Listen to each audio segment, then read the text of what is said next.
അടുപ്പമുള്ള മനുഷ്യരില്ല എന്നുള്ള ഒരു വലിയ വസ്തുത മുന്നിലുണ്ട്. അതുകൊണ്ട് അമ്മ എത്രയും പെട്ടെന്ന് ഇവിടേക്ക് എത്തട്ടെ.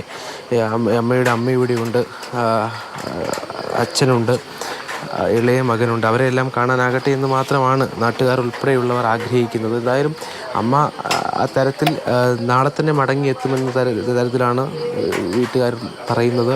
ഇന്ന് അർദ്ധരാത്രിയോ നാളെ രാവിലെയോ ആയി എത്തും എന്ന് പറയുന്നുമുണ്ട്. എന്തായാലും അമ്മ മടങ്ങിയെത്തിയ ശേഷമാകും സംസ്കാര ചടങ്ങുകൾ ഉൾപ്പെടെ നടക്കുക. പക്ഷേ അതിനപ്പുറത്തേക്ക് ഉള്ള കാര്യങ്ങൾ ചിന്തിക്കാൻ പോലും നമുക്ക് കഴിയുന്നില്ല എന്ന് തന്നെ പറയേണ്ടി വരും. കാരണം ഇത്തരത്തിലൊരു വിയോഗം, കാരണം 8ാം ക്ലാസ് മാത്രമാണ് ആയിരിക്കുന്നത്.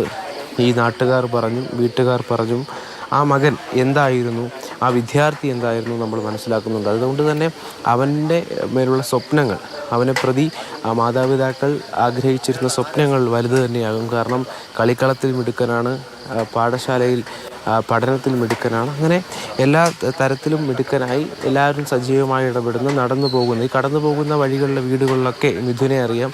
മിഥുൻ സ്നേഹത്തോടെ അമ്മയെന്നും ചേച്ചിയെന്നും വിളിക്കുന്ന ആളുകളുണ്ട്, ചേട്ടാ എന്നും വിളിക്കുന്ന ആളുകളുണ്ട്. അപ്പോൾ അവർക്കെല്ലാവർക്കും അത്രമാത്രം വലിയ ഓർമ്മകളാണ് വന്നതാണ് ഈ കുരുന്നിൻ്റെ ജീവൻ. അത് വലിയൊരു അനാസ്ഥ എന്ന് പറഞ്ഞ് തീർക്കാൻ കഴിയുന്നതല്ല. ശക്തമായ നടപടി ഉണ്ടാവണം. ഇതിൽ കുറ്റക്കാരായവരെ നിയമത്തിന് കീഴിൽ കൊണ്ടുവരേണ്ടതുണ്ട്, ശിക്ഷ നൽകേണ്ടതുണ്ട്, മാതൃകാപരമായി തന്നെ ശിക്ഷിക്കേണ്ടതുണ്ട്. അത്രയും വലിയ ഒരു അലംഭാവം സ്കൂൾ മാനേജ്മെൻറ്റിൻ്റെ ഭാഗത്തു നിന്നും അധ്യാപകരുടെ ഭാഗത്തു നിന്നും ഒക്കെ ഉണ്ടായിട്ടുണ്ട്. എല്ലാവരും കൈയൊഴിഞ്ഞാലും